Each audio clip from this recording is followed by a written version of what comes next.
Ça, c'est la version mobile de notre site web. Vous voyez que ça ne donne pas la même forme que la version qui est conçue pour le desktop.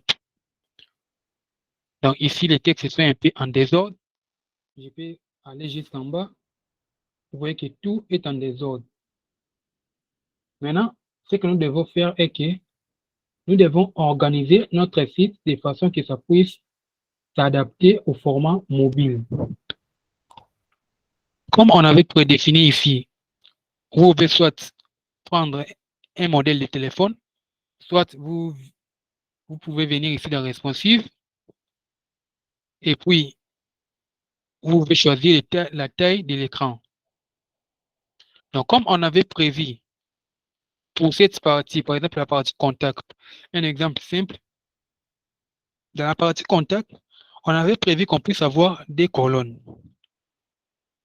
La première où on a mis notre image, et puis la deuxième où on a mis ce formulaire. Et même quand on revient dans les formats mobiles, ça sera toujours la même chose. Ça sera toujours des colonnes. Maintenant, nous devons faire en sorte que le dire de notre CSS, que quand l'écran a telle taille, on doit avoir tel nombre de colonnes.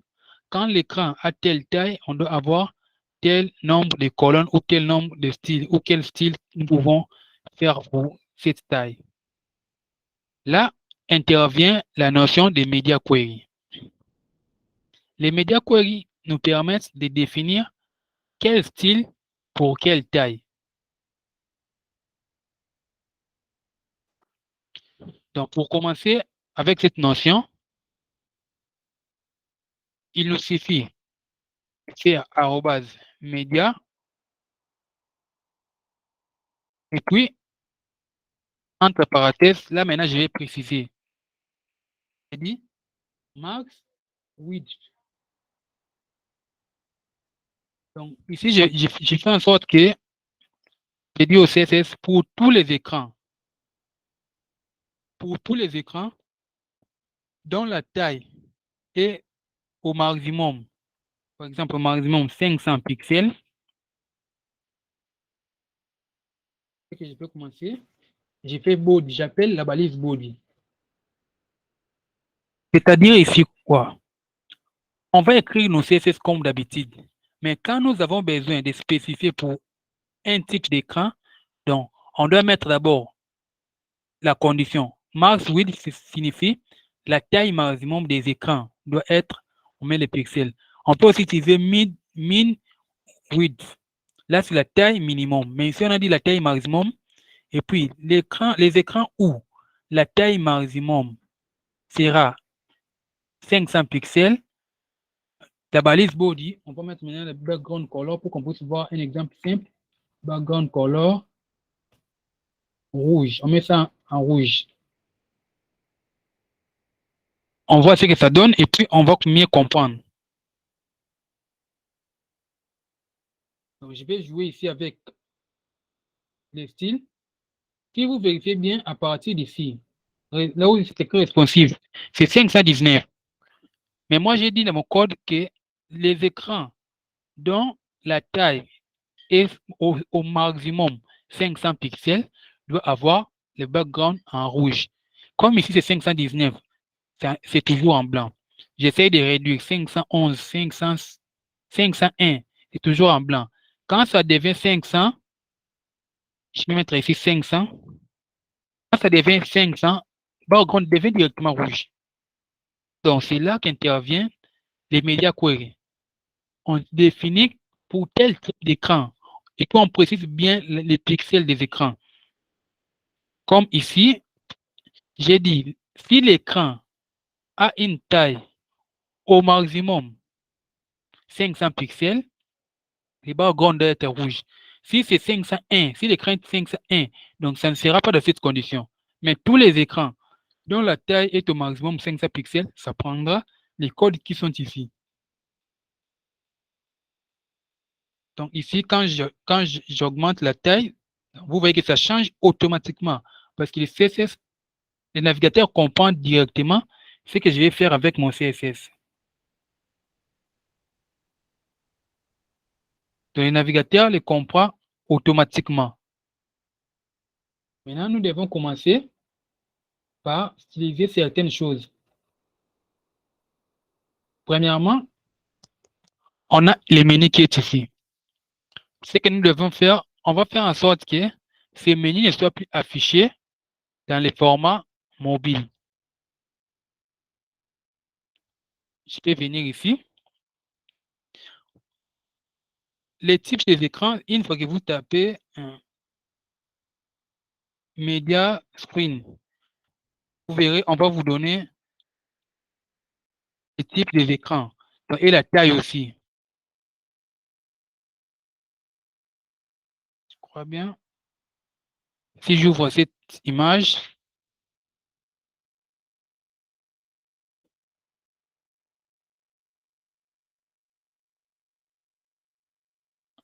donc vous verrez quel type d'écran est pris pour quelle taille.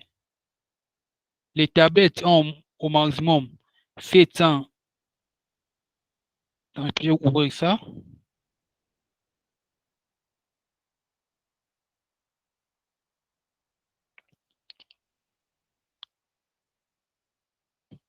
Le petit téléphone, c'est des 0 à 80 pixels. Quand vous voulez travailler avec les petits téléphones, les 0 à 80 pixels. Les tablettes ou les téléphones en mode paysage, parce qu'il y a un mode portrait quand le téléphone est verticalement comme ça. Quand le téléphone est tourné, c'est mode paysage. C'est des 481 à 768. Là, c'est aussi pour les tablettes. Ici, pour les laptops ou certaines tablettes, c'est des 769 à 1279.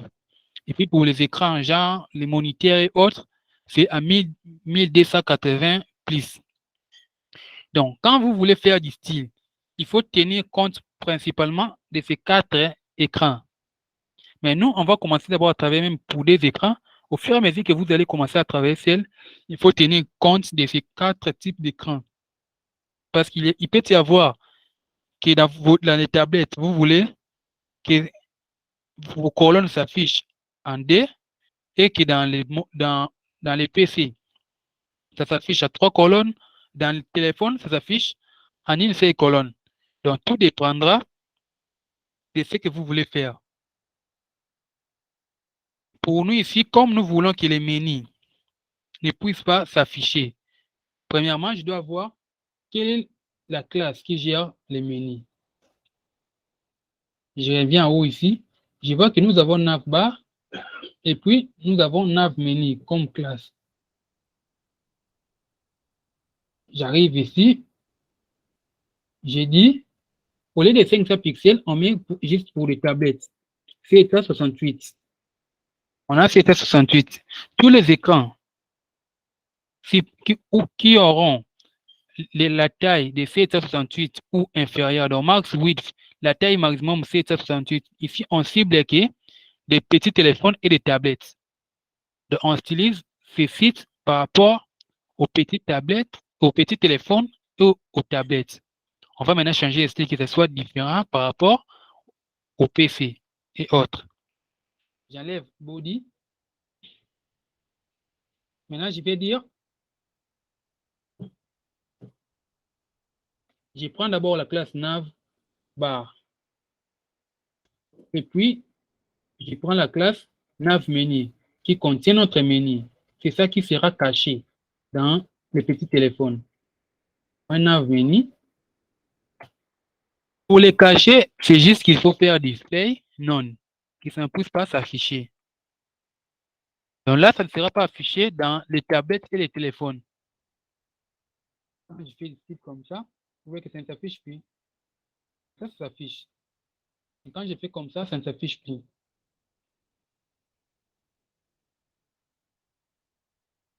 Comme ça ne s'affiche plus. Deuxièmement, je vais me dire, j'ai besoin d'ajouter un bouton. La balise. Et là, j'écris menu. Je vois comment est-ce que ça va s'afficher.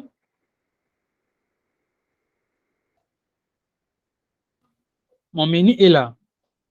Maintenant, ce menu ici ne doit s'afficher que quand c'est au format téléphone ou tablette parce que nos menus seront cachés. On va voir comment est-ce qu'on fera avec JavaScript plus tard, que quand ces menus ne sont pas affichés, les boutons ici doivent maintenant devenir cliquables pour que ça puisse afficher tous les menus.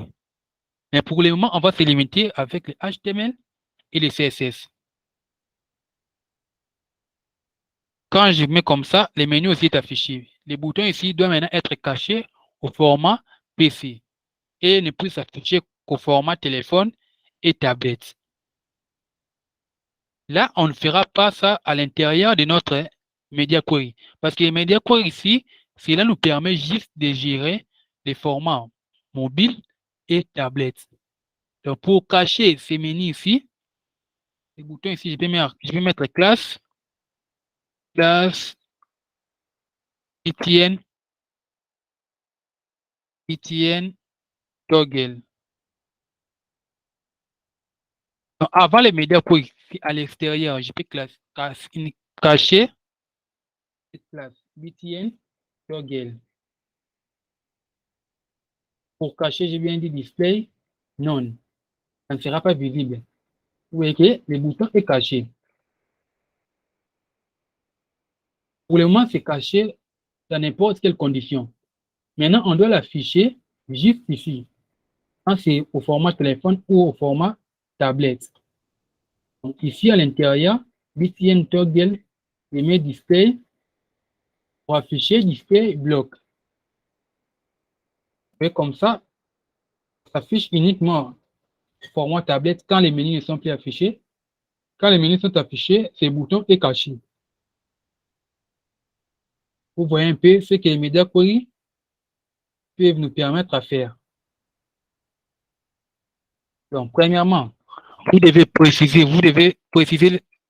votre cible dans la taille des écrans. Ici, j'ai dit mouse width de 768 pixels. Quand l'écran est au maximum à 768 pixels, ce style sera affecté directement. Le nombre de médias dans un fichier CSS n'est pas déterminé. Vous pouvez en faire de plusieurs manières. Vous pouvez soit cibler directement des modèles, comme ici les téléphones et les tablettes, ou soit vous pouvez encore dire non, moi je vais toujours cibler un par un. Je vais venir ici et puis je cible les téléphones.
Ma connexion était un peu perdue.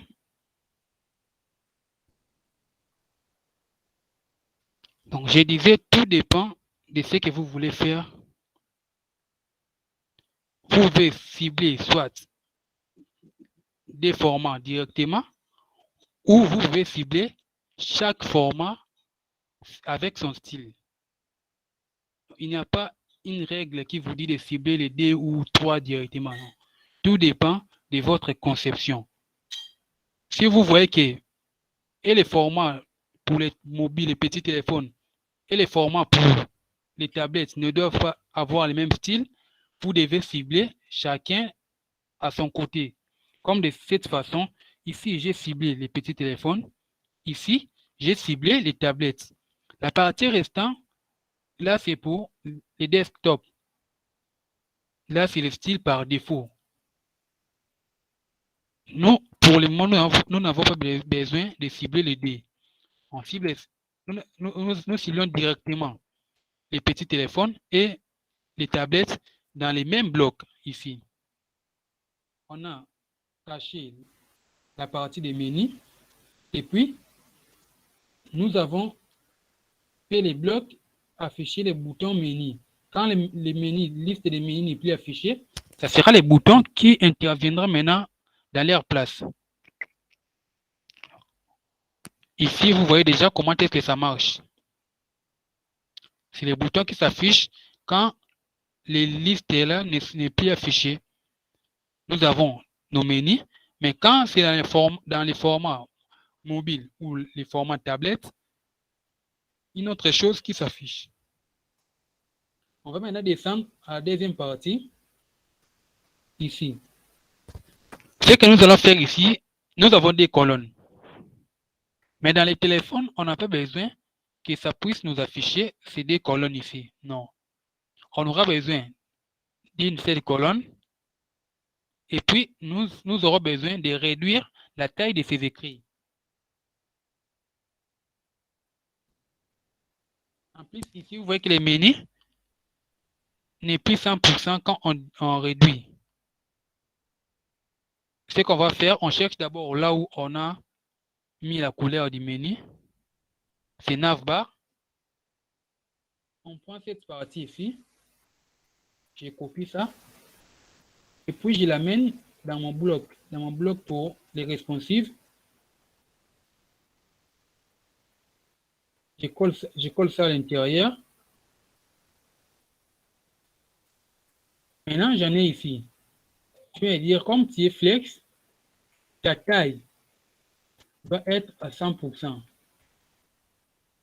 Je reviens. Vous voyez qu'ici, la taille est directement à 100%. Peu importe la manière dont ça m'affiche, la taille est à 100% jusqu'à la fin.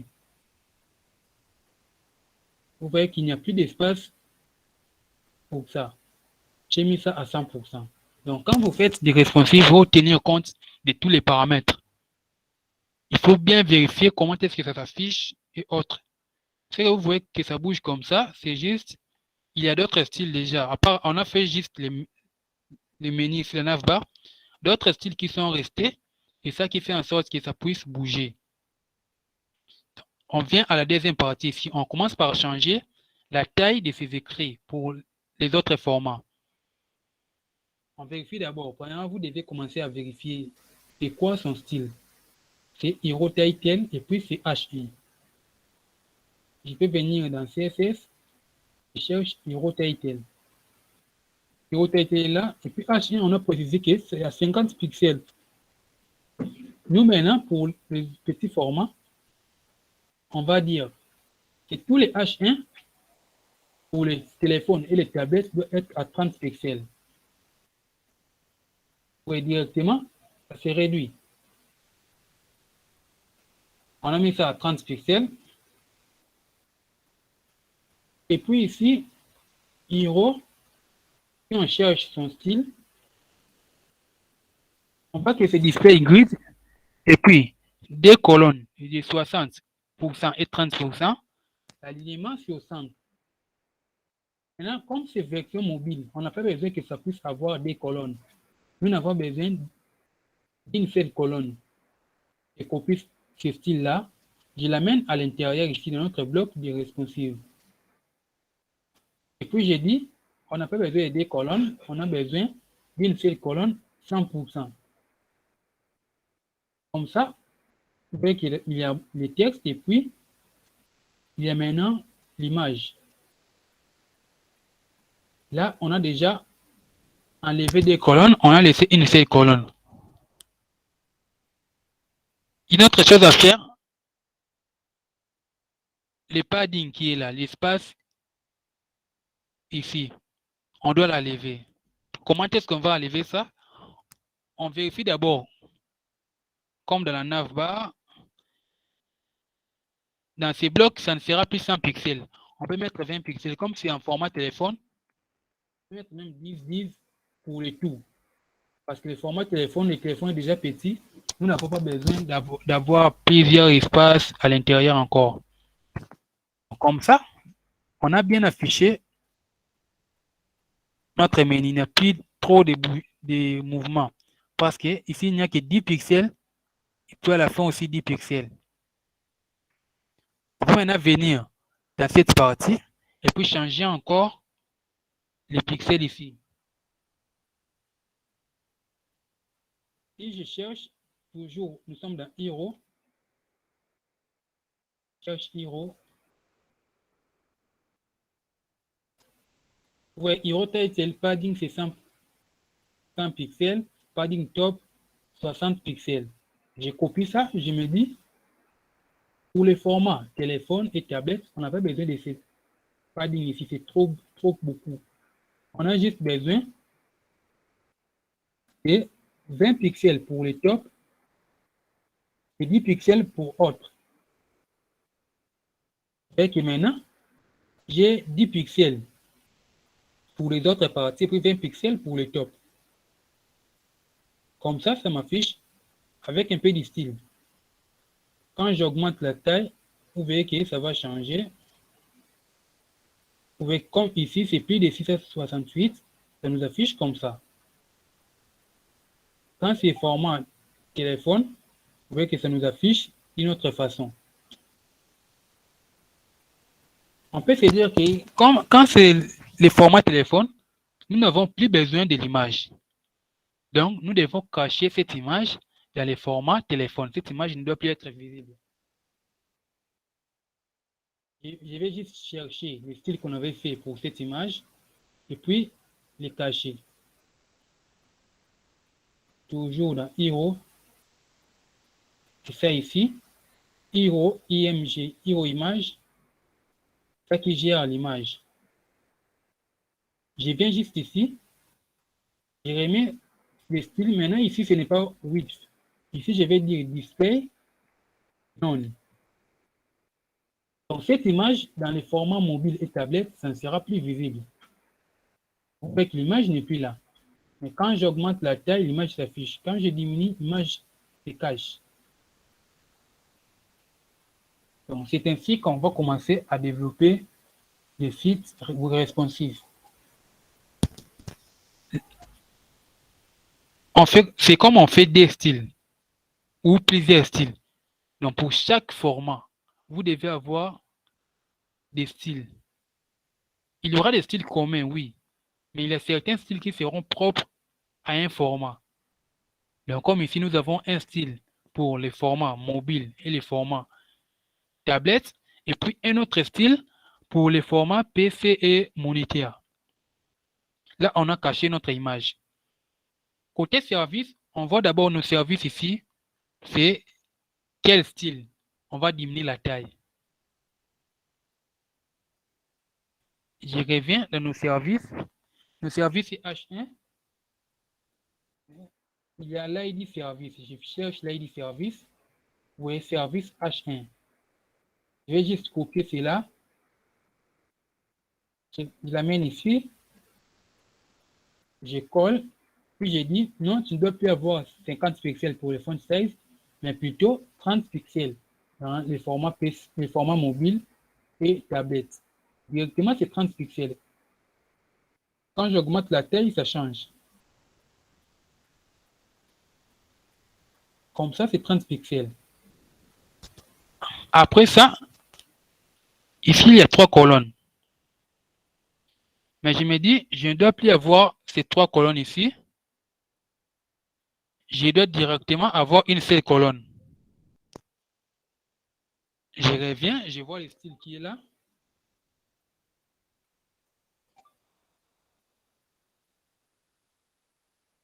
Service container. Je cherche service container. Ici, vous voyez qu'il y a 3 colonnes. Je copie ça. Et puis, je viens dans les blocs de mon responsive. Je colle. Je dis, je n'ai plus besoin de 3 colonnes. J'ai besoin d'une seule colonne, 100%. Donc, une seule colonne.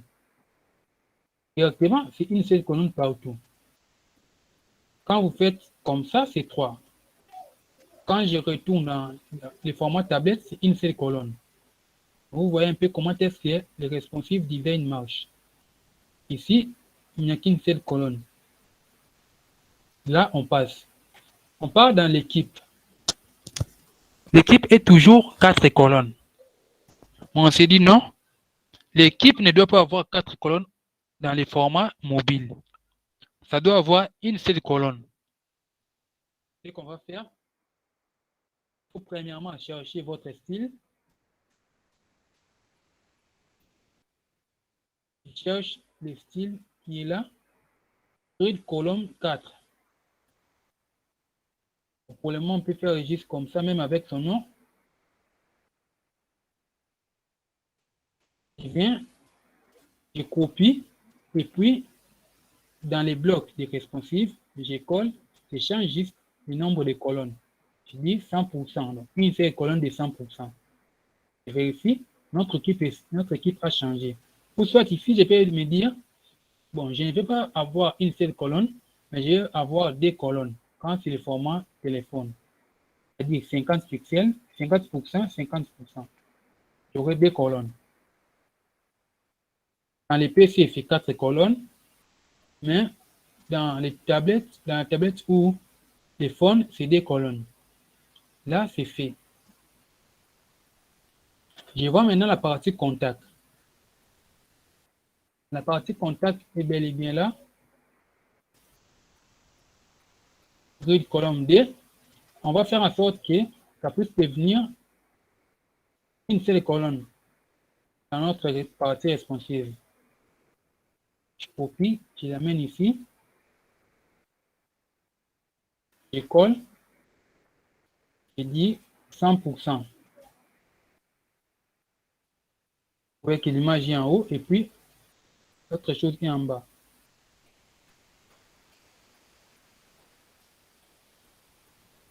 Ce qu'on va faire ici est qu'il y a un outil qui est à gauche ici, à droite. Ça me permet de voir le style de chaque élément de mon fichier. Quand je viens ici, ça me donne le style. Si je peux bien voir tout ce qui se passe dans mon site,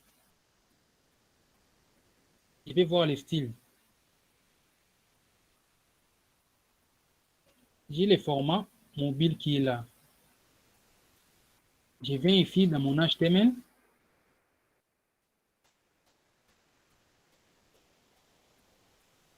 Je peux ajouter user scalable new.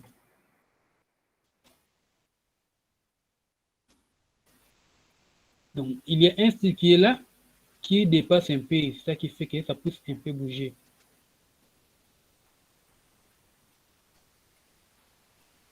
Donc, si je cherche ça ici,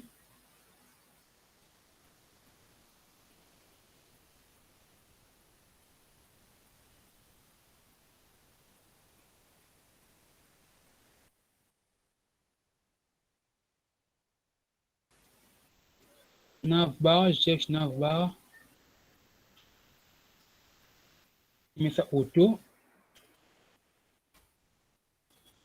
Quand je mets navbar auto, ça ne bouge plus. Donc, c'est navbar qui avait dépassé la limite. Vous voyez, comme ça ne bouge plus. Mais quand je mets 100%, quand je mets 100%, vous voyez que ça bouge un peu. Donc, auto, ça prendra directement toute la taille. Comme ça ne bouge plus. Donc maintenant, avec JavaScript, cela nous permettra que quand ici on clique, que ça puisse nous afficher les menus qui sont cachés. Donc pour le moment, on a juste utilisé un format mobile et nous avons aussi un autre style pour le format PC. Donc pour le format PC, ça s'affiche de cette manière. Quand on est dans le format mobile, je peux choisir directement une marque ici. Je prends Galaxy S8 Plus. Et puis ici, je mets 100%. Vous voyez comment est-ce que ça s'affiche maintenant.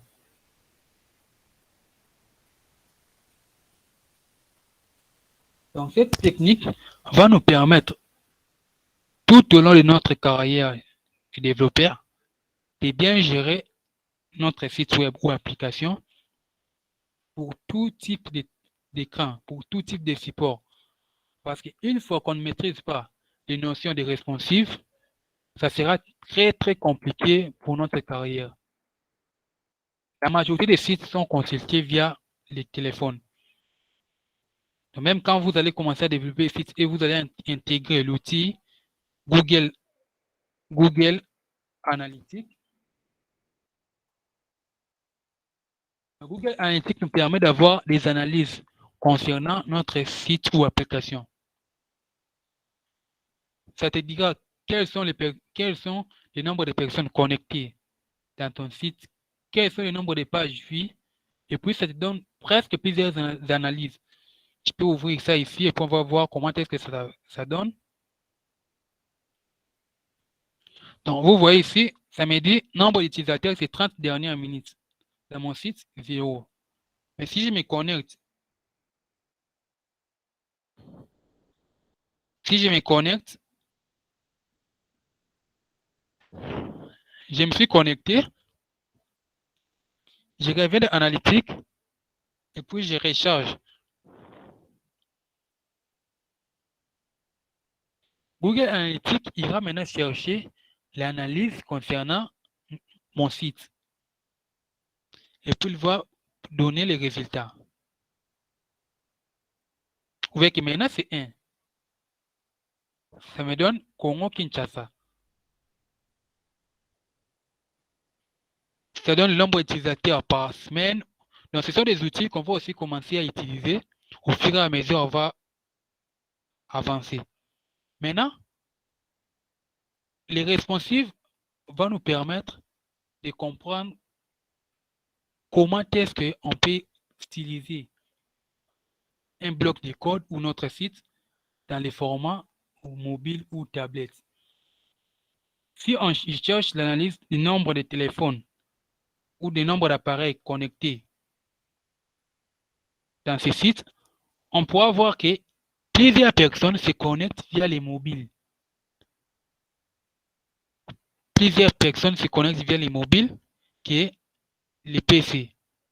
Donc c'est pourquoi vous devez bien styliser votre site web en responsive. Je peux chercher ici. Je crois que j'en trouverai.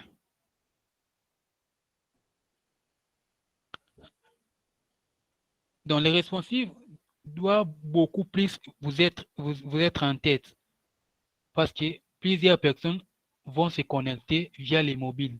Donc vous devez bien faire des responsives dans vos sites web ou applications. Ce qui est mieux à savoir pour les responsives, ce qui est à retenir, vous devez comprendre comment est-ce que les médias query marchent. Et pour comprendre comment est-ce que les médias query marchent, vous devez juste vous mettre en tête que l'une des manières à utiliser les médias query est juste d'écrire média, arrobase média, et puis après arrobase média, entre parenthèses, vous mettez maintenant la condition. Ici, c'est la condition. J'ai dit mouse width 768 pixels. Les écrans dont la taille est au maximum 768 pixels auront ce style ici. Donc, ce style sera appliqué uniquement quand la condition est respectée. Donc, une fois que vous avez cette logique dans votre tête, c'est déjà bon. C'est déjà bon pour côté responsive. Maintenant, ça vous restera juste d'avoir l'idée de ce que vous voulez faire en mode responsive. Il y aura des places où 3 colonnes deviendront une seule colonne, ou même 4 deviendront une seule colonne. Et aussi, il y aura des cas où 3 colonnes ou 4 colonnes peuvent devenir en 2 colonnes.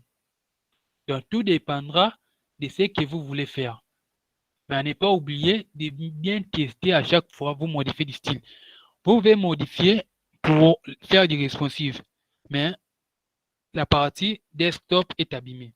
Donc, quand vous modifiez une partie, par exemple pour les mobiles, vous devez aussi vérifier cette même partie-là côté desktop. Parce qu'il arrive souvent, vous modifiez côté mobile, ça marche, et puis côté desktop, c'est abîmé. C'est pourquoi il y a d'autres personnes, quand ils développent, ils ont les PC déjà, ils en ont, ils ont un écran, ils ont un téléphone à part et puis une tablette. Donc, ils vérifient dans chaque type. Google Chrome nous a permis de vérifier ce type à partir des navigateurs ici. Mais si vous avez aussi des supports externes ou physiques, vous pouvez l'utiliser. Donc, pour le moment, on a vu comment est notre site qui était justement en format PC. Comment est-ce qu'on a pu faire du responsive pour que ça puisse s'adapter aux tablettes et puis aux petits téléphones. Donc, ici, c'était 3 colonnes dans le format desktop. Ici, c'était 4 colonnes. On a fait en sorte que ça puisse devenir des. Ici, c'était 2 colonnes. On a fait en sorte que ça puisse devenir en une seule colonne. Donc, ça, c'était la dernière partie du côté CSS et HTML. Parce que c'est cette partie qui fait en sorte qu'on puisse mettre fin en HTML et CSS. Prochainement, on va commencer directement avec JavaScript. Aujourd'hui, on va juste parler qu'est-ce que JavaScript va nous permettre à faire. On a presque vu toutes les notions. D'autres notions en CSS seront ajoutées au fur et à mesure que nous allons avancer. Parce qu'avec CSS, on peut faire des calculs. Il y a plusieurs fonctions à l'intérieur. Au fur et à mesure que nous allons avancer, nous allons les voir. Côté menu, les listes des menus ne sont plus affichées. On a juste un bouton qu'on a écrit menu. Plus tard, on verra comment est-ce qu'on va intégrer une librairie pour les icônes. La librairie, c'est Font Awesome. Ça nous permettra d'utiliser des icônes. Au lieu d'écrire menu comme ça, cela va nous permettre à mettre juste une icône avec 3 points, 3 barres. Donc, si j'écris barre,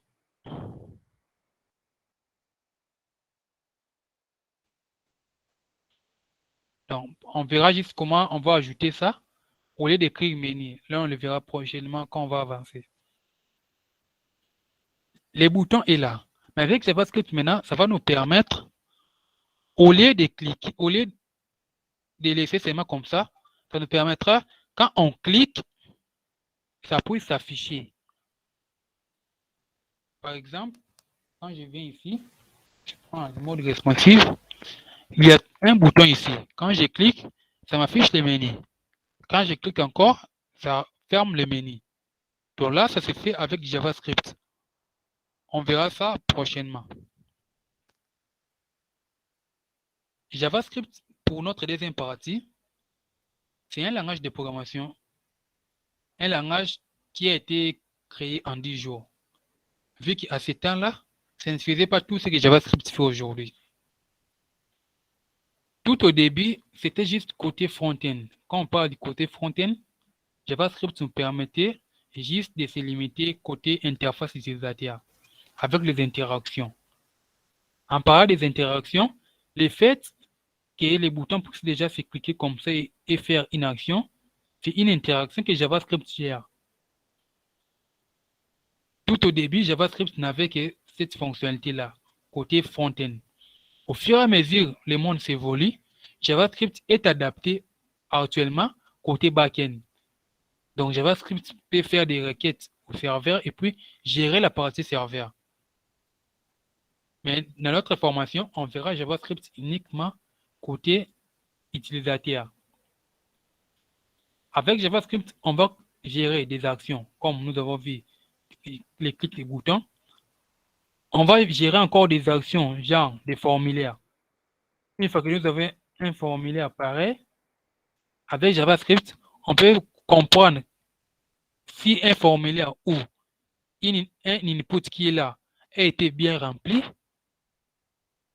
ou on peut même faire des requêtes, c'est-à-dire vérifier si l'entrée ici dans l'IML, dans l'input email, est réellement une adresse email valide. Avec HTML aussi, on peut faire, quand on met type email, mais avec JavaScript, on peut laisser type texte, mais on peut pas faire des conditions là-bas. On va gérer des formulaires avec JavaScript.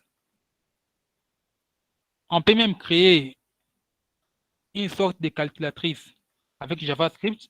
Une fois que vous tapez calculatrice JS, on peut gérer la calculatrice avec JavaScript. Donc, un truc pareil, quand vous cliquez, ça affiche aussi ici, on aura un exercice pareil. Donc, cela nous permettra de mieux comprendre comment est-ce que JavaScript marche. Imaginons cet exemple seulement. Quand une personne clique par exemple à Set, JavaScript comprend que les boutons Set a été cliqué. Maintenant, pour que ça puisse comprendre que le bouton Set a été cliqué, c'est nous qui devons gérer cela. Parce qu'on peut afficher Set, mais quand on clique, on prend la valeur de 5. Tout dépend du programmeur. Maintenant, c'est à nous de savoir, quand on clique ici, on prend la valeur 7. Et puis, cette valeur sera maintenant affichée dans cet input. Donc, tout ça, on va le voir avec JavaScript. Tout d'abord, pour ceux qui n'ont pas encore fait la programmation avec JavaScript, on va d'abord débuter une partie algorithmique, c'est-à-dire les bases de JavaScript. Quand on parle des bases de JavaScript, on verra c'est quoi une variable, on verra des conditions, on verra des fonctions, tout ce qui constitue les bases de JavaScript, on va commencer par ça. Et puis, quand nous allons terminer les bases de JavaScript, on aura un exercice à faire concernant toujours les JavaScript. Cet exercice va nous permettre de mieux assimiler tout ce qu'on va voir avec JavaScript. Parce qu'une fois qu'on maîtrise les bases de JavaScript, ça nous permettra maintenant de comprendre les bases de tout autre langage de programmation. Parce que les conditions, ça sera dans tous les langages de programmation. Les fonctions, ça existe dans tous les langages de programmation. Toutes les notions de base, c'est les mêmes partout. C'est juste des syntaxes qui changent. Mais la logique reste la même. Pour JavaScript, cette partie n'aura que 2 semaines pour toutes les bases de JavaScript. Quand on finira JavaScript, c'est là maintenant qu'on va entamer React.js. React.js, c'est un framework, une librairie de JavaScript. Cela nous permet de créer des applications web. Si je venais dans YouTube, je clique sur YouTube. Quand vous entrez dans YouTube, une fois que la page est chargée, une fois que si vous voyez que ça charge, ça sera fini. Toutes les autres actions, ici, la page ici ne sera plus rechargée. Le contenu va changer, mais la page ne sera plus rechargée. Quand je fais l'abonnement, vous voyez que l'URL change, mais la page ne se recharge plus. Là, c'est le single page application. Cette page ici, ou cette application, n'a qu'une seule page HTML. Tout le reste ici, ce sont des composants qui changent. Mais la page ne change pas. Là, on le verra dans la partie React. On verra comment est-ce qu'on peut créer des applications pareilles. Comment est-ce qu'on peut gérer les routes. L'URL change, mais la page ne change pas. Le contenu aussi change. Tout ça, ça se verra dans la partie React. Donc, JavaScript et React, on aura un timing de 1 mois pour l'aider. On fait JavaScript 2 semaines et puis on fait React dans 2 semaines. Quand on finira tout ça, là maintenant, on va comprendre comment est-ce que toutes les choses, toutes les applications marchent. Parce qu'avec React, bien que nous n'aurons pas encore à apprendre les backends, mais on va utiliser les API. YouTube, comme c'est ici, une fois que vous cliquez, vous voyez que la partie qui se charge ici, ce n'est pas que les données arrivent directement. Avant que la page soit affichée, ça part faire une requête dans les serveurs. Et en attendant que les serveurs puissent nous répondre, ils ont créé, on appelle ça des squelettons. Ils ont fait un squeletton, donc un design qui fera en sorte que nous puissions attendre les résultats. Là aussi, on verra comment est-ce qu'on va commencer à faire des squelettons. Il faut en faire squeletton pour un React.js.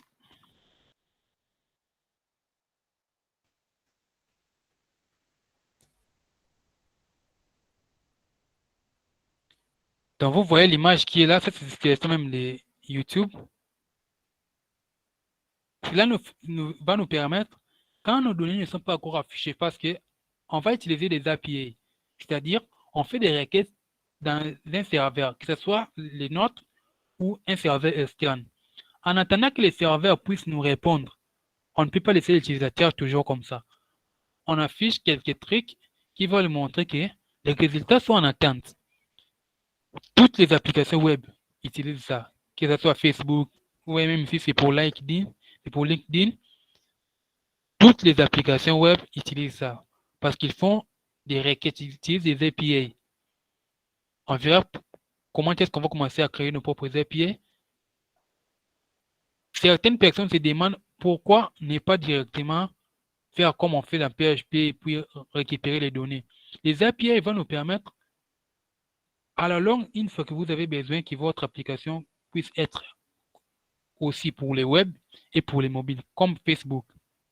Facebook a développé une partie API parce qu'il a d'abord un logiciel Messenger. Il y a un logiciel pour Messenger. Ils ont Facebook Lite. Ils ont une autre version mobile toujours de Facebook. Ils ont la version web. Maintenant, tout cela, il devait avoir une API. Toutes les applications qu'ils ont développées vont faire des requêtes vers cette API et puis donner les mêmes résultats. Quand vous vous connectez sur Facebook, sur le web, ou que ce soit sur les mobiles, vous aurez tous vos messages. Ce sont des mêmes messages, rien ne va changer. Là, ce sont des notions, des API qu'on verra comment est-ce qu'on peut commencer à faire des requêtes vers ces API. Donc, pour le moment, notre prochaine partie, c'est le JavaScript. Comment est-ce qu'on va maintenant ajouter la partie interactive? Comment est-ce qu'on va ajouter la partie interactive avec JavaScript? JavaScript paraît simple, mais ça devient de plus en plus compliqué quand on avance. Parce qu'il y a plusieurs notions avec JavaScript. Dans les tutoriels YouTube, on n'a pas le temps pour une formation de vous expliquer tout ce que JavaScript. Mais une fois que vous avez des bases, vous aurez facilement les moyens de s'orienter vers certaines notions spécifiques. Et par exemple, les notions de Progressive Web App.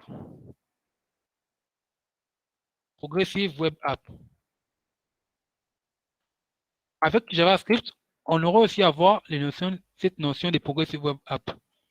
Cette notion va nous permettre de faire en sorte que notre site soit installable dans les téléphones ou dans l'ordinateur.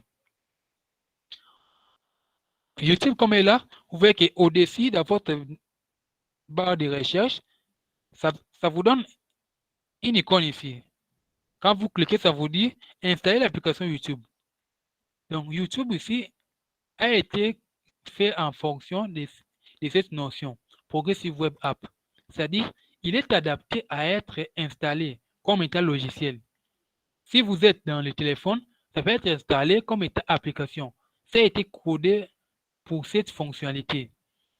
Si vous êtes sur YouTube et que votre connexion expire, ça ne vous affichera pas comme étant Chrome, quand Chrome affiche que votre connexion Internet ou autre chose.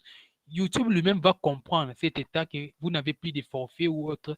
Et puis, il charge maintenant une page spéciale de votre connexion Internet ou autre chose. Alors, c'est d'autres notions, des notions avancées avec JavaScript.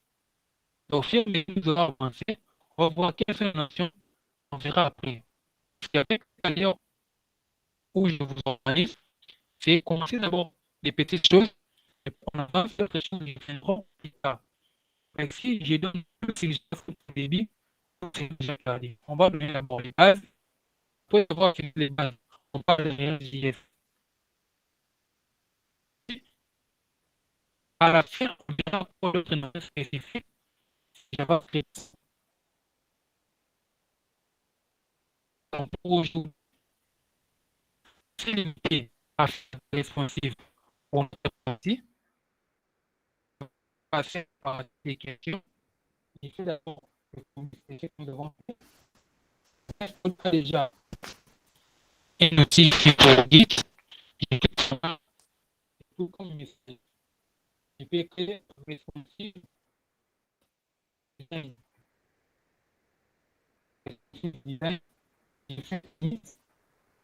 Après le premier, je peux directement faire indiquer les sons avec le clone. Ou si vous avez déjà cloné,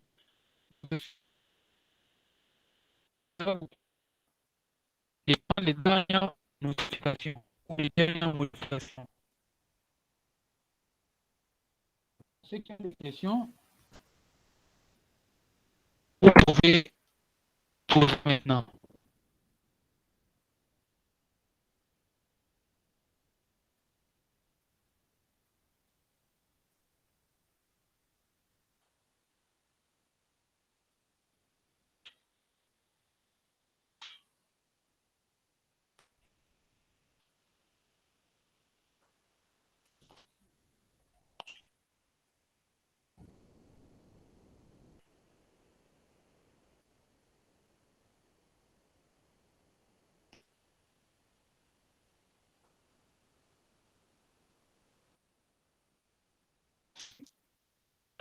Quelle question poser concernant les responsives? Même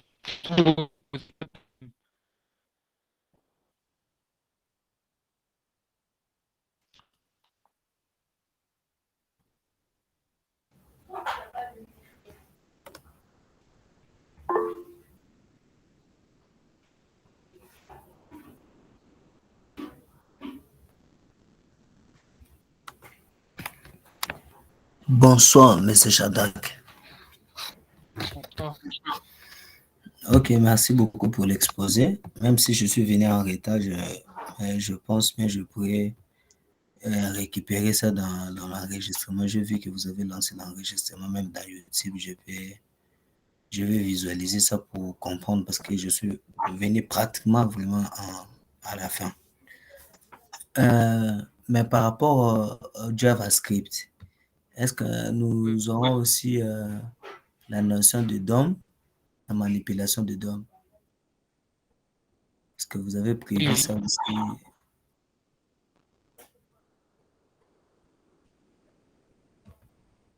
nous aurons le notion de DOM parce que React.js, avant de passer dans React.js, on doit comprendre le DOM. Parce que React va commencer par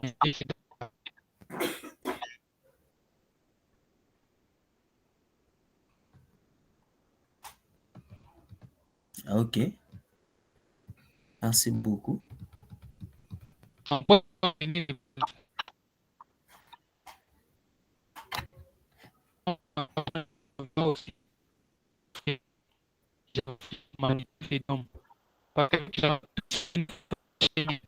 avec de tout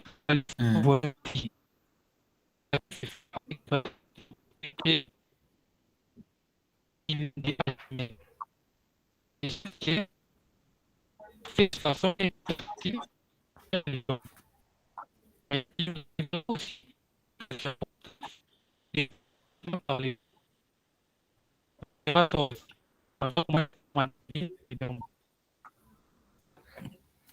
Ok, merci beaucoup. Est-ce qu'il y a la possibilité par rapport à la responsive, hein, il y a aussi une possibilité de faire le menu seulement avec les CSS et HTML au lieu. Est-ce qu'il y a aussi cette possibilité-là? Est-ce que c'est forcément toujours, il faut utiliser JavaScript dans le côté bouton là de menu pour cacher, pour visualiser le menu? Avec JavaScript, ça nous permet, dans cette partie-là, de faire les toggles.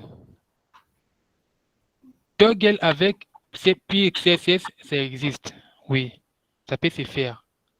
Mais de manière générale, on utilise JavaScript. Mais avec CSS aussi, vous pouvez le faire. Ok, d'accord. Merci beaucoup en tout cas. Je vais essayer un peu de chercher. Mais rien n'empêche aussi d'attendre toujours le JavaScript. Oui, oui. Donc, on fera ça, je crois, déjà à partir de la deuxième séance, parce que c'est quelques lignes de code seulement. C'est quelques lignes de code qui vont nous permettre de faire en sorte que ça clique, on change de style.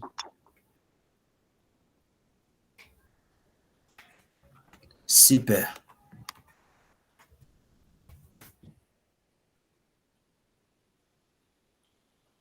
Une autre personne, c'est une question.